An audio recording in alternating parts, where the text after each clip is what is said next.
Ako nga sa marayo ka eskwela, malawit rin nga sa marayo nag-aobra.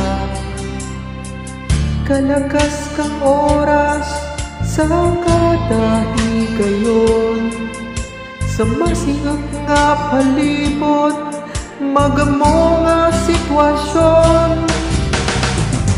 Mauligid ako sa antike, mabaligid ako sa lugar nga matauhan. Mauligid ako